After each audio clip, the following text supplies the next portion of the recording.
Nagbabalik po muli ang inyong lingkod at nagbabalita ng mga balitang dapat nating malaman dito sa ating bansa.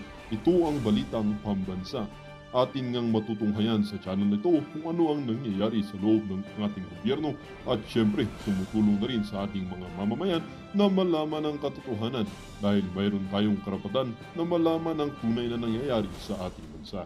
Ngunit bago natin panoorin ang balita, huwag niyo pong kakalimutan na mag-subscribe sa ating channel at pindutin ang notification bell para lagi kang maging updated sa ating mga bagong videos na ina-upload araw-araw.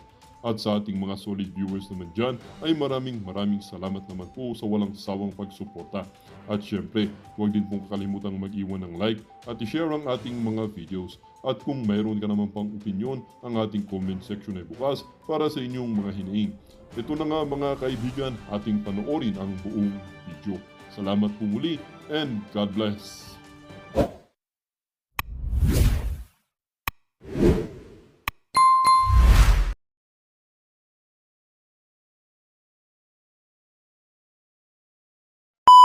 Grave threats at inciting to sedition. Sino ang nagdidemanda? Wala nga nagdemanda eh. Hindi nga kinonsider ng tatlo na yun ay pagbabanda sa buhay nila. Otherwise, nag-file sila. Dapat, yung tatlong minensyon. Oo, hindi nga sila nag-file. So halatang-halata mo na ang NBI nagpagamit sa mga kalaban niya. Or kung hindi man nagpagamit, nagsisip-sip. Hoy! Sinong sumisip-sip dyan? Gravity yun, ha? Sumisip-sip ka palang hayop ka, ha? Tuloy natin. Ito pong artikulo po ninyo na nakalathala dito sa The Manila Times website. Sabi po ninyo, ang pinamagatang demolition job on VP Sara continues. Basahin ko lamang ang unang paragraph para sa mga kaalaman lang po ng ating mga kababayang nakasubaybay sa atin. Sabi mo dito, as if embarrassing and harassing VP Sara in the congressional hearings on her allegedly irregular spending of confidential funds in the Department of Education and in the Office of the Vice President were not enough, as if picturing her as unfit public official and besmirching her integrity to remove her from office by the filing of impeachment charges against her was not enough to quench their thirst to destroy her. Sara's powerful political enemies have upped the ante by filing criminal charges against her, an indication that the demolition job continues and is on course. Diyan lang muna tayo, Attorney Sal. Ano bang paliwanag mo dito? Well, gaya ng sinasabi ko dyan, mukhang para dito sa mga kalaban ni Inday Sara, Vice Presidente natin, mukhang kulang pa yung siya'y hiyain, siya'y bully tawag doon yung hinaharas siya. Parang kulang pa rin, pati na yung kanyang pagsira sa kanyang integridad. Parang nakukulangan pa sila na kinakailangan magsampa pa sila ng demanda ng grave threats at inciting to sedition. Sino nag-file? Basahin mo yung The National Bureau of Investigation po ang naghain itong tawag mo nga dito, baseless and ludicrous criminal charges of grave threats. Hindi, alam nyo, totoo yun, ha? Kasi ito ay nabanggit na rin to ni Vice President Sara Duterte na kahit nga na hindi na siya Vice President or kahit mayor na lang siya or kahit wala na siya sa anong hanay ng gobyerno, anong posisyon sa gobyerno ay gigipitin pa rin sila. Alam naman natin kung saan nagsisimula yan at kung ano ba talaga ang pinagmula niyan. Walang iba kundi alam naman natin na nung panahon ni PRRD marami talagang nasagasaan. Una-una yung mga negosyante na pinagbayad ng buwis. Alam niyo yan, no? Pinagbayad ng buwis na talaga naman karapat dapat naman talagang gawin yun. No, na magbayad ka ng buwis, hindi lang magpayaman ka lang na magpayaman dito sa Pilipinas. Pangalawa, yung korupsyon, yung mga malalaking tao na ang lalakas mangurap, ang lalakas sa kumabig ng pera ng taong bayan. Pangatlo, yung mga drug lord. Baka nga yung iba dyan nasa posisyon pa ng gobyerno. Or baka yung iba dyan nakaposisyon pa sa gobyerno na hanggang ngayon palakad-lakad lang dyan sa Malacanang. So hindi natin alam kung sino yung mga yan, no? Pero baka lang ha, baka. So yun, isa pa rin yan, mga drug lord, alam naman natin, pag-usapang droga, kung kapangyarihan at pera lang, yan ang mga nangingibabaw, di ba? So yan pa, at higit sa lahat, ito pa yung NPA. No, kaya nga kung mapapansin nyo, halos minahal na ho, kulang na lang iyakapin, halikan na ho ng gobyerno, ng administrasyon, yung mga NPA dyan sa loob ng Malacanang. Sa loob, nandyan na nakaupo pa sa mga posisyon. Yung iba nagpapakontempt pa. Diba? So dito ay talagang isa yan sa mga nakikita ko na talagang totoo nga yung sinabi ni Vice President Sara Duterte na kahit nasa pinakalaylayan na siya yung tipong halimbawa hindi ko naman sa sinasabihan na ma-impeach si BP Sara. Halimbawa ma-impeach si BP Sara. So andun na siya, wala na, hindi na siya sagabal sa gobyerno, no? Wala na, andun na siya, hindi na siya parte ng wala na siyang posisyon, no, sa gobyerno natin. So ang gagawin, hahabulin at hahabulin pa rin siya. So kamakailan lang sinabi niya rin yan, nanggaling mismo yan sa bibig ni Vice President Sara Duterte na kahit anong gawin nila talaga, kahit na talagang yuyurakan at sisirain pa rin nila ang pangalan namin ng mga Duterte. No, kaya nga itong sinasabi ni Atty. Sel Panelo, napakatotoo to. And inciting to sedition against her. Ayan. Dito pa, idugtong ko na ito, attorney. In what appears to be a revelation of a conspiracy to physically eliminate her and to publicly identify the brains she perceived to be behind her future killing, she called a press conference on November 23, 2024 at the height of a forcible attempt to transfer her chief of staff, Laika Lopez, to the Correctional Institute for Women and was then incarcerated at the detention center of the House of Representatives in an impassioned manner, stated, "Pag pinatay ako, siguruhin mong patayin si Bongbong Marcos, si Liza Araneta Marcos at si Martin Romualdez." On the basis of that statement, the NBI filed grave threats and inciting to sedition charges against VP Sara, strangely without the supposed threatened government officials filing any formal complaint before it. The circumstances surrounding that statement must be considered to understand how that statement came about. Unang-una, ang naghain po ng demanda ay ang National Bureau of Investigation na ang tungkulin nito ay pahintuin ang lahat ng mga criminal activities at usigin sa reklamo ng mamamayan na kanilang nilalabag ang karapatan. Teka muna, may reklamo ba? May nagreklamo ba sa NBI doon sa tatlong di umanong pinagbantahan? Wala po tayong naririnig. Wala tayong nabasa o inihayag na naghahain ng formal na demanda. Bukod lamang, attorney, nagpatawag. Yun lang. After that pagpatawag kay VP Sara, ang NBI na yung naghain ng inendorso lang sa DOJ at nagsampala ng kaso. Ang tanong ko hindi. Hindi yung tinawag yung dinidemanda. Sino ang nagdidemanda? Wala nga nagdemanda hindi nga kinonsider ng tatlo na yun ay pagbabanta sa buhay nila. Otherwise, nag-file sila. Dapat, yung tatlong minensyon. Hindi nga sila nag-file. So halatang-halata mo na ang NBI nagpagamit sa mga kalaban niya. Or kung hindi man nagpagamit, nagsisip-sip. Yun lang ang labas doon. Ngayon, sa aking pananaw, Tagusan sa pool sila doon, Atty. Sala. Oo. So ayon kay Atty. Sal Panelo pati pala tong NBI nagpapagamit na. Sa bagay kasi kung iisipin nyo, hindi ko nga rin alam ba't biglang bumelo ang NBA ngayon Bigla silang parang naging mabait. Kasi isipin nyo, pero totoo naman, hawak talaga ng gobyerno yun. Hawak ng gobyerno ang PNP. Hawak ng gobyerno ang AFP. Tapos ngayon, pati NBI. Diba? So dito, ito, disclaimer, yung mga leader lamang ho, ha? Hindi ho lahat sa PNP at hindi rin ho lahat sa AFP at sa NBI. Yung mga leader lamang, hindi natin dinadamay dito ho yung hindi natin dinadamay dito yung mga member dahil sumusunod lang lamang yan sa mga leader nila. So ang kasi dito, ang pangit lang kasi ho dito kasi nga, alam nyo, sa totoo lang pinagtatawanan tayo ng ibang bansa. Oh, dahil alam niyo yun, obvious na yung yung gamitan na nangyayari dito sa Pilipinas. Nagumpisa ang gamitan ay unang ginamit ng administrasyong Marcos, walang iba kundi ang mga Duterte.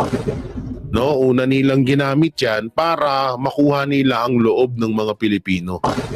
Ginamit nila kesyo gusto nila ang Duterte, kesyo ipagpapatuloy nila yung nasimulan ng Duterte dito sa Pilipinas, kesyo nagiging parang susunod na PRRD or Pangulong Duterte itong si Marcos. Kaya itong mga Duterte, lalo na si Vice President Sara Duterte, ay naniwala naman na pinaniwalaan din naman din natin din yun. Hindi lang si BP Sara ang napaniwala, kundi pati rin tayo. Alam mo, ako lang ang nag-iisa sa Banateros ang bumoto kay Marcos Jr. Kaya ngayon sobra akong pinagsisisihan talaga din. So pero tapos na ho yun, ha. Oo, babawi na lang tayo sa susunod. Ngayon at least pero ito ay katotohanan na isa tong malaking leksyon ho sa buong Pilipinas na hindi porket mukhang mabait, mukhang maraming gagawin sa bayan, ngayon ganyan wag ho natin agad iboboto. Mas maganda nung talagang natin, yung subok na, katulad ng mga Duterte. At nalihitimong noon pa man ay subok na. Kaya nga ang hirap dito sa atin yung una nga, si Marcos ginamit ang Duterte para manalo bilang presidente. Tapos ngayon ang nangyayari naman, si Marcos ginagamit ang mainstream media, si Marcos ginagamit ang PNP, si Marcos ginagamit ang AFP. Diba? Ngayon ginagamit naman ni Marcos yung NBI naman. Ayon kay Attorney Salpanelo ho yan, ha. Oo. So masakit lang talaga na lalo na dun sa mga leader, katulad leader ng sila Browner, Marbil, at ito si Santiago ng NBI, sana naman wag nyo talagang, sana nagkakamali kami ng hinala na kayo ay ginagamit or ginagawang puppet ng administrasyong Marcos. So tuloy. Lang tingnan natin yung kalakaran na bumalot doon sa press conference. Bakit tumawag siya? Kailangan po tingnan natin yung mga nakaraan. Para sa kanya kasi, meron siyang nalaman, natuklasan, na gusto siyang patayin. Merong conspiracy. Merong murder plan against her. At nakikita ho yung mga nangyari na naniniwala siya. Bakit kanyo? Unang-una, nung nag-resign siya, nung hindi pa siya nagre-resign, wala ito . Masaya, maganda ang kanilang relasyon. Pero nung nag-resign po siya, nagsimula na yung congressional hearing.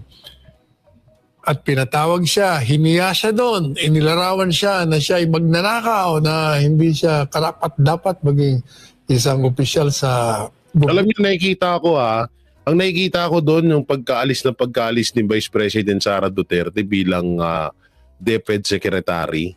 Tapos bigla siyang pinatawag. Alam nyo, yun yung kinaalarma na ng Administrasyong Marcos. Kinaalarma na nila yun dahil alam nila na isa si Vice President Sara Duterte sa nakakaalam ng lahat ng kabulastugan na ginagawa nila dyan sa gobyerno. Kaya ang ginawa nila, inunahan na nila agad si Vice President Sara Duterte. Unahan na natin to agad para hindi na to paniwalaan ng mga tao. Dahil malilintikan tayo dyan dahil alam niya lahat ng kawalangyaan natin na ginawa dito or kawalangyaan natin na gagawin at mga plano. At alam niya rin na ang humahawak ng pondo ng Pilipinas ay dalawang tao lang, si Martin Romualdez at si Saldico. No, ayun nga yung pinakaano dito, yun yung kaya ang nangyari, sinunod-sunod na panggigipit ang ginawa kay Vice President Sara Duterte para magmukha siyang masama, magnanakaw sa taong bayan. Pero yun nga ang pinakamaganda dito, siguro sa 100% na populasyon ng tao dito sa Pilipinas, ang mga buhay ay nasa administrasyon no? Nasa 5% or nasa, sabihin na natin, wag naman 1%. Mga nasa 3% ang naniwala sa pakulo ng Administrasyon Marcos laban kay Vice President Sara Duterte. Pero nasa 97, 88, 99, 100, tama. Binilang no? Nasa 97% po ang naniwala at patuloy pa rin sumusuporta ng mga Pilipino sa mga Duterte, lalong-lalo na kay Vice President Sara Duterte. Ayun yung kinaganda nga lamang nun, na kahit anong panggigipit na ngayon, tingnan nyo naman, obvious naman, di ba? Kasi totoo naman yung sinasabi ni Atty. Sel Panelo, nagsimula lang to nung umalis siya bilang Deputy Secretary. Ngayon, naalarma ang administrasyon kasi alam nila na alam ni Vice President Sara Duterte kung ano yung mga kabulastugan na ginagawa nila. Di ba may mga, kung ewan ko lang kung matatandaan nyo itong sinabi ni Vice President Sara Duterte na hindi niya malunok yung mga nakikita at nalalaman niya na ginagawang kabulastugan ng Administrasyong Marcos sa gobyerno. Lalong-lalo na yung nakawan, di ba? So yun yung isa sa mga tumatak din sa isip ko na sinabi ni Vice President Sara na kaya talagang umalis na lang siya bilang Deputy Secretary at talagang nag-focus na lang sa kanyang trabaho bilang Vice President. Ang pangit pa nga dito, bukod pa doon sa nakawan at pag-abuso sa kapangyarihan na nadiskubre or nalaman ni Vice President Sara Duterte na ginagawa ng administrasyon, yun pa nga yung gusto siyang ipagurgur or gusto siyang ipapatay. No? Ayun pa yung isang nalaman niya na kinagulat niya rin talaga din siguro na siyempre sa isip-isip pa naman natin, tinulungan kita, ipinaglabang kita sa lahat, ikinampanya kita, no? Tapos bandang huli gusto mo rin pala akong hatakin pababa. So ayun yung isa sa mga rason, no, kaya umalis si Vice President. Kaya ngayon lahat ng nakikita nyo panggigipit sa mga Duterte, parte ho yan ng plano ng Administrasyon Marcos para takpan ang mga ibubunyag ni Vice President Sara Duterte. So tuloy po. Gobyerno. Pagkatapos, inisa-isa yung mga kaalyado niya, kakampi niya. Di ba? Natanggal si GMA, tinanggal sa posisyon. Pagkatapos, tinugis na si Presidente Marcos, Presidente Duterte, ang kanyang ama. And then, pumunta kay Pastor Kibuloy. Sinira ang SMNI, tinanggalan. KOJC. KOJC, inatake, inassault. Sunod-sunod yun nakikita niya ngayon. Pagkatapos, pati yung kanyang staff, pinatawag, kinulong pa, hiniya pa, kinulong na, hiniya pa, at gusto pang i-transfer, ilipat doon sa isang detention center na nakalaan lang sa mga convicted felons. So nakikita ni Inday Sara, matindi ito. Talagang merong imminent danger sa buhay ko. So ano pong ginawa niya? Sa tingin ko, kaya niya ginawa yung press conference para itigil yung planong patayin siya. At kung sa pamamagitan niya ngayong press conference ay hindi mahinto yung planong pagpatay sa kanya, at least man lang sa kanyang kaisipan, maibulgar ko nito. Kung hindi man ito mahinto, i-identify ko na, ngangalanan ko na kung sino ang maaaring may motibo, may kapangyarihan at may kakayahan na papatay sa akin. At ito ho yung tatlong yon. Yun nga, no, alam nyo yung sinasabi ni Atty. Salpanelo, to buti lang talaga na agapan ni Vice President Sara Duterte itong mga banta sa buhay niya. Dahil alam nyo kung bakit kung hindi niya nasabi to?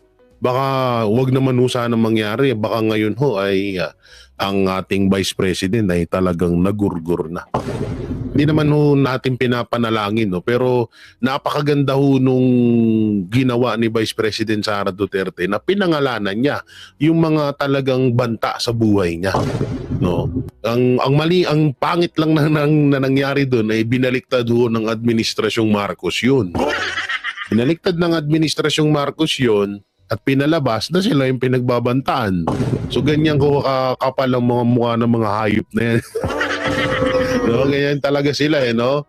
No, kaya nga yun nga sunod-sunod. Ayun pa pala nakalimutan ko na yun nga pagkatapos sa mga Duterte, pastor naman. So ano naman papel ni pastor sa mga Duterte? Alam naman ho natin matalik na kaibigan ni Pangulong Duterte itong si Pastor Apollo Sikibuloy, di ba? Tsaka ang SMNI po ang totoong mainstream media na naghahatid ng tunay na balita sa mga Pilipino. So kung wala nga naman ng SMNI, hindi malalaman ng ibang mga, lalo na yung mga hanggang ngayon nanonood pa rin sa television. Alam ko naman kahit paano may mga tao pa rin, may mga Pilipino na nakasubaybay sa mga television at doon sila nakakakuha ng balita. Pero ngayon ayon sa parang iilang mga Pilipino na lang ang nakatutok sa TV kasi nga parang puro na lang daw magagandang ginawa ng administrasyon ng mga binabalita. Pero yung sa flood control, BICAM, Maharlika Pan, PhilHealth, GSIS, SSS, parang yung sa Alitagtag Batangas, 13 billion pulburon, wala na nga, hindi na nga daw na ibabalita. So ako, pabor ako doon sa ginawa ni Vice President Sara Duterte na pinangalanan niya, at least inunahan niya. Kasi nga, magugulat tayo, sino nag-ano? Kasi ito, magugulat tayo nun. At mag-iisip tayo na, sino kaya ang may motibong magpapatay or pumatay kay Vice President Sara Duterte? Hindi natin akalain kasi, di ba?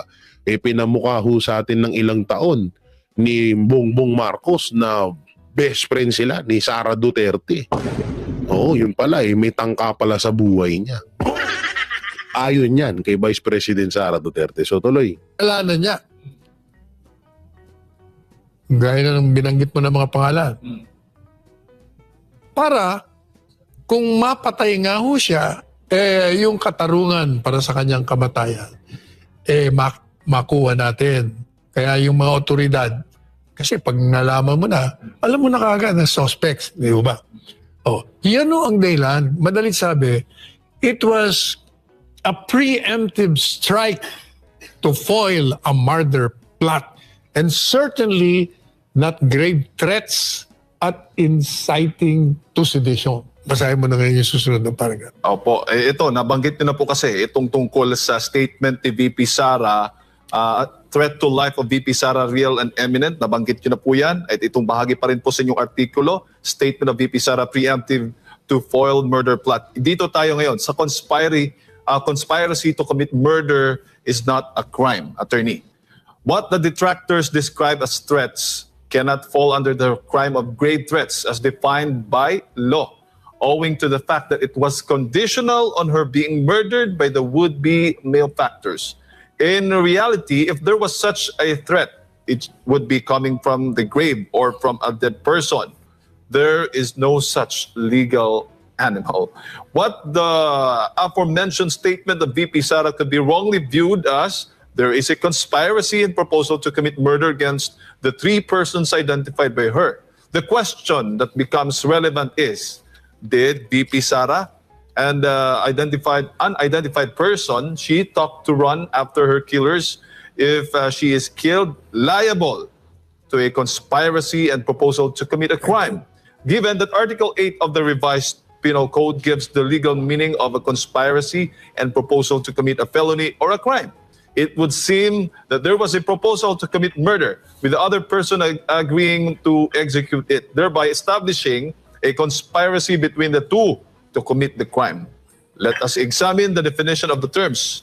Attorney, diretso ako. Under Article 8 of the Revised Penal Code of the Philippines, ito po ang sinasabi. A conspiracy exists when two or more persons come to an agreement concerning the commission of a felony and decide to commit it. There is a proposal when the person who has decided to commit a felony proposes its execution to some other person or persons. As a related question, what are felonies? Ito po, Article 3 of the Revised Penal Code states, acts or omissions punishable by law are felonies. We go back to the original question. Does BP Sara's act of proposing the execution of murder to another person who agrees to doing it make both of them criminally liable for conspiracy and proposal to commit murder? The answer is a resounding no. Article 8 of the RPC gives the answer. Thus, Article 8, conspiracy and proposal to commit felony. A conspiracy and proposal to commit felony is punishable only in the cases when the law specially imposes a penalty therefore. Under Article 115, 136, and 141 of Revised Penal Code, only conspiracy and proposal to commit treason, sedition, codita, or rebellion or insurrection, respectively, are punishable. Necessarily, a conspiracy and proposal to commit murder or rape or robbery, etc., is not a crime because it is not punishable and therefore not a crime under the law. There must be an overt act or acts to execute the proposal and conspiracy to commit murder to make it a crime. Attorney. Ang sinasabi ko natin, ganito, yung kung titingnan mo yung pahayag niya na sinasabi nilang grave threats, na sinabi natin, hindi grave threats yun. Kaya siya nagpahayag na gano'n. Binubulgar niya lamang ang iminenteng pagpatay sa kanya at gusto niyang isiwalat kung sino ang kanyang pinaghihinalaan para ito tugisin at panagutin sa nag-aambang pagpatay sa kanya. Yun ang dahilan. Ngayon, ano ko ba ang sinabi niya? Huwag ka kasi tinanong mo siya yung security niyo, ma'am. Sabi niya, huwag kang mag-alala. May kinausap na ako. Ayan may kinausap na ako. At sabi ko, kung ako'y mapatay dito, patayin mo yung tatlo. Madali sabi, makikita natin dun sa binasa ni Jade kanina, yung kung ano ang sinasabi ng batas. Maaari sa unang tingin, parang, mukhang merong planong pagpatay. Bakit kanyo? Kasi sinasabi niya nung sa Artikulo 8 ng Revised Penal Code, yung conspiracy and proposal to commit a crime ay magiging krimen pag ito raw dalawang ibig sabihin ng conspiracy sa proposal ay naririyan. Ano bang conspiracy? Ito ay pag dalawa o maraming tao ay magkasundo, conspiracy, magkasundo na gumawa ng pagpatay. Magsabuatan sila. Magsabuatan sila isang tao. At yung proposal naman daw, yung nag-aalok ka, mumungkay ka, proposal to commit a crime, which is asking... Alam nyo, ito ang linaw ho ng paliwanag ni Atty. Sel Panelo ho dito. Baka hindi na naman maintindihan to nung attorney na bagong attack dog ni Marcos. Alam nyo ito maraming bago tayo mapunta doon sa sinabi ni Atty. Sel Panelo, maraming nagko-comment sa akin na, Jay, ba't ayaw mong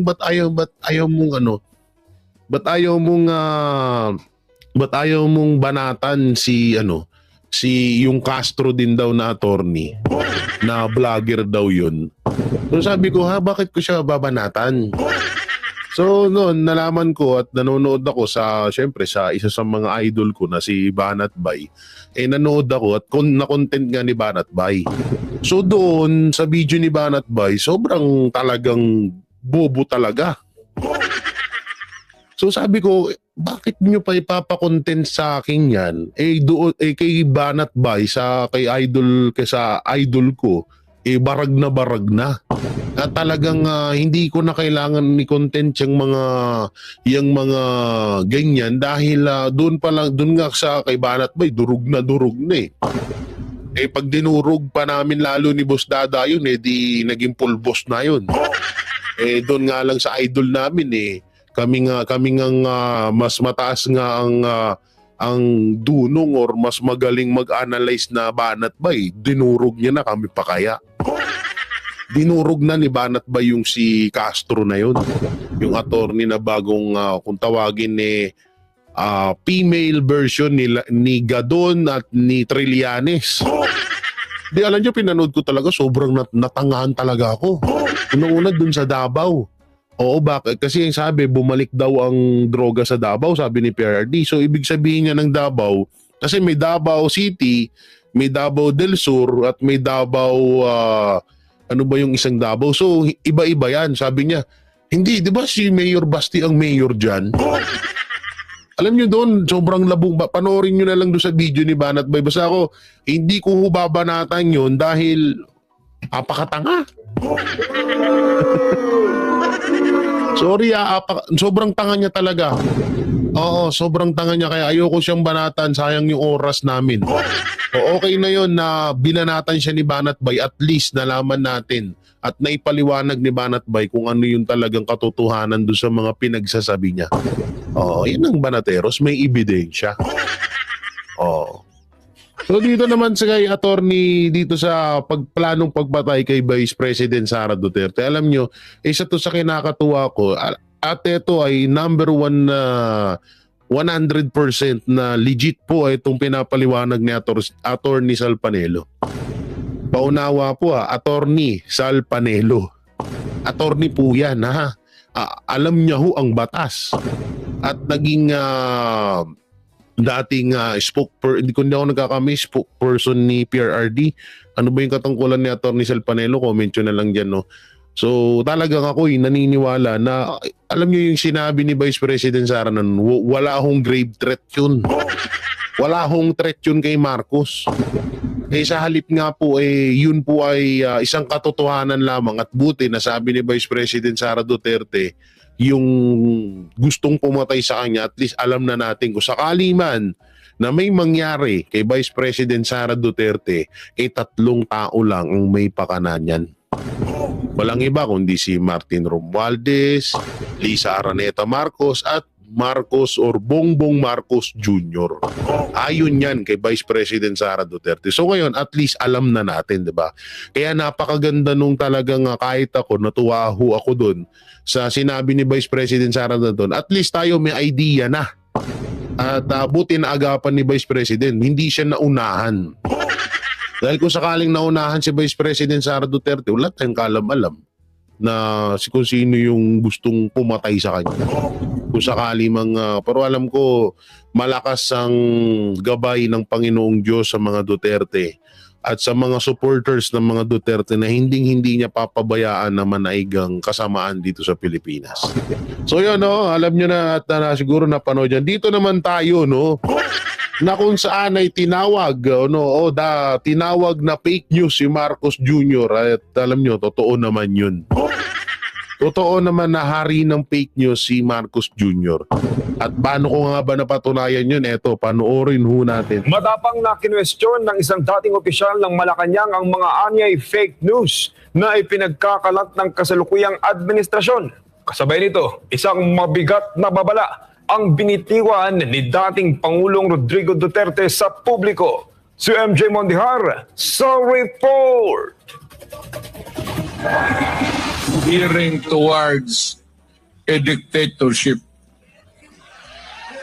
Mopusta ko sa inyo, dili na manaog pagkahuman sa iyang termino. Matapos ang pahayag na ito ni dating Pangulo Rodrigo Duterte, bumuelta naman si Executive Secretary Lucas Bersamin. Si Duterte mismo ang nagtalaga noon kay Bersamin bilang Chief Justice ng Korte Suprema. Pero ngayon, tahasan siyang tinawag ni Bersamin na isang one-man fake news factory. Itinanggi niya na papunta sa diktadurya ang gobyerno ni Marcos Jr. na anak ng diktador na si Ferdinand Marcos Sr. Pero hindi ito pinalampas ng dating Chief Legal Counsel ng Malacanang. Ayon kay Attorney Salvador Panelo, mismo ang administrasyon umano ang tunay na promotor ng fake news. Isa sa pinakamalaking halimbawa ayon kay Panelo ay ang pahayag ni Marcos Jr. na walang armas ang mga sumalakay na otoridad sa nangyaring 16-day KOJC siege. Napanood ng buong mundo dahil may mga videong kumuha ng mga pulis ay armado, armed to the teeth. Armed to the teeth. Meron silang mga dalang high-powered rifles kita-kita sa video Pero nung tinanong si Presidente Marcos Jr.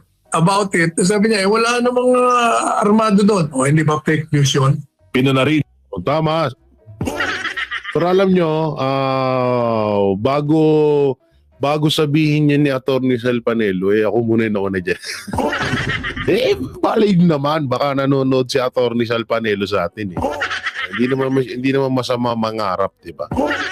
Isa sa mga nire-respeto ho natin yan, no? Atty. Sal Panelo, isa sa mga legendary yan. Hindi alam nyo, totoo naman no? Na etong si Marcos Jr. ay isa sa mga hari ng fake news. So, tignan nyo, bakit? Sinasabi niya na walang baril, wala daw dahas, wala daw... tignan nyo yung mga dala-dala, punong-puno ng magazine, yung mga dibdib ng mga hinayupak, may mga telescopic pa yung mga armas nila. Sa loob ho yan ng KOJC, ang laki-laki, ano yan? Edited, kahit i-play pa natin. KOJC siege. Paano yan? Hindi, edited ba yan? Naka-full battle gear? Yan yung sinasabi namin na talagang kung may fake news man dito sa Pilipinas, si Marcos yun at hindi kami. Napanood ng buong mundo dahil may mga videong kumuha ng mga pulis ay armado, armed to the teeth. Armed to the teeth. Meron silang mga dalang high-powered rifles. Yung mga si Tory, tingnan mo yung baril na dala, kasing bangis ng mukha niya.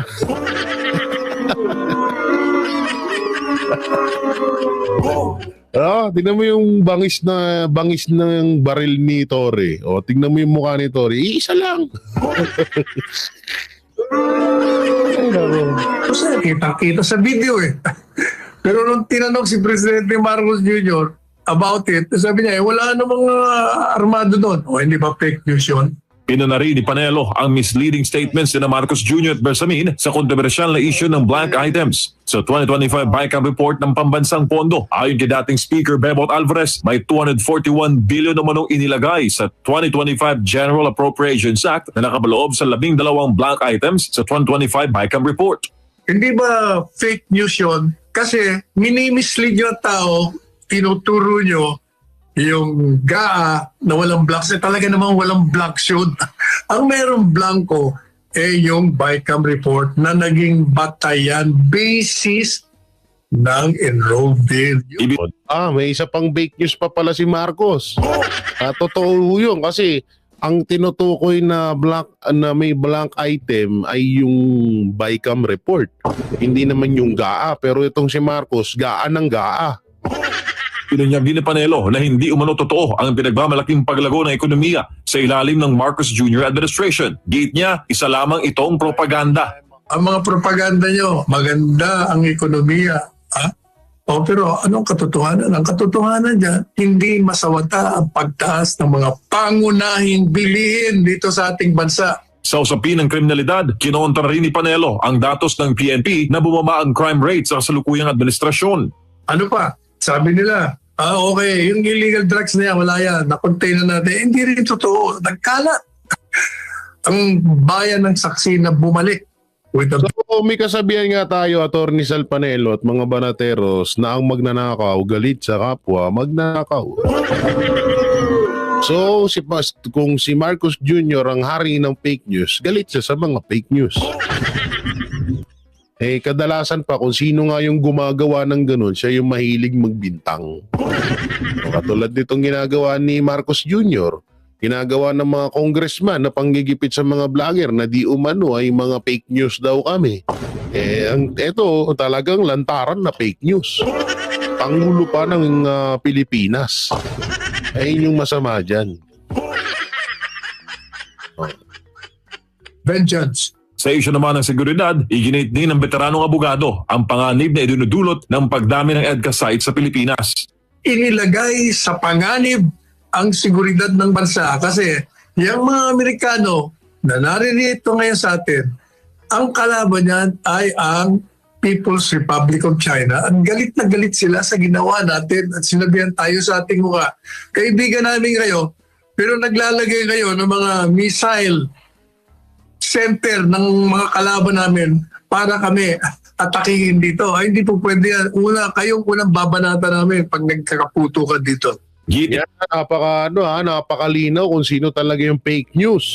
Samantalang mapunta na nga tayo dito sa isang main topic ho natin, mapatungkol po sa pasabog ni Corina Sanchez. Mapatungkol ho dito, no? Alam nyo, ito si Corina Sanchez, kamakailan lang ay sumama ang loob ko rito. Dahil nag-vlog po ito sa Davao at kaagad naman pong binura.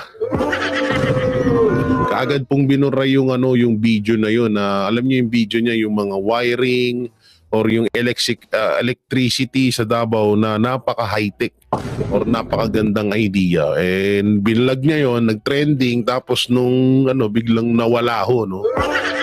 Biglang parang binura po sa channel niya yung video na yun. So ngayon, medyo bumabawi naman pala ito si Corina Sanchez. Bumabawi naman pala ka. At eto na nga, panoorin natin yung sasabihin niya. Ako masaya na ako sa luma kong kotse as long as it's well maintained. Yeah. Hindi kasi ako conscious sa cars, but I'm sure that Ferrari is something else. At pag binigyan ako ng ganyan libre, hindi ko syempre tatanggihan. Akala ko sabihin mo, syempre. Ako masaya na ako sa luma kong kotse as long as it's well maintained. Yeah. Hindi kasi ako conscious sa cars, but I'm sure that Ferrari is something else. At pag binigyan ako ng ganyan libre, hindi ko syempre tatanggihan. Wait lang Wait lang. Pinutol ang video. Alam nyo, may video dito yan sa akin. Nakala nyo makakaligtas kayo. Hahanapin ko yun. May video itong si Corina na minention niya ho dito yung mga congressman na hindi daw kagaya ng mga congressman na nagyayamanan at nanggagandahan ho ang mga kotse. At alam ko ito yun. Tingnan natin. Sa luma kong kotse as long as it's well maintained. Yeah. Hindi kasi ako conscious sa cars, but I'm sure that Ferrari is something else. At pag binigyan ako ng ganyan libre, hindi ko syempre tatanggihan. Akala ko sabihin mo, syempre hindi ko tatanggapin. Ay, hindi ko tatanggihan. Tapos ibebenta ko. Ayun, and then tama. donate it to charity. Ay, very good. Pero marami kasi din talaga mahilig sa luxury cars. Yes. No harm, di ba? And there's No problem more with and that. more of them in Congress. Ay, Akala nyo makakalusot kayo ha? Akala nyo makakalusot kayo, inedit nyo pa ha? Sinabi ko sa inyo, sinabi niya nung bandang huli, no? Of course, more than lalo na sa Congress. Totoo naman halos soda, sabi nga ni PRRD. Pumasok yung mga congressman na ang relo ay Seiko. Tama ba? Seiko ba? Paglabas daw ay naka-Rolex na. Pagpasok daw is Toyota Vios ang kotse. Paglabas, naka-Mercedes-Benz na. Ganyan ang katotohanan na nangyayari talaga. At eto, buti naman si Corina Sanchez, medyo tinanggal niya yung sama ng loob ko sa kanya. At bumunat-banat na siya ng isa sa mga katotohanan na nangyayari sa Pilipinas. Ayos yun ha. Yes, go to the parking lot of Congress. That's what they said. itago naman. Ha? Itago naman. Aba, kung sa marangal naman na paraan yan nabili, bakit itatago? Pero na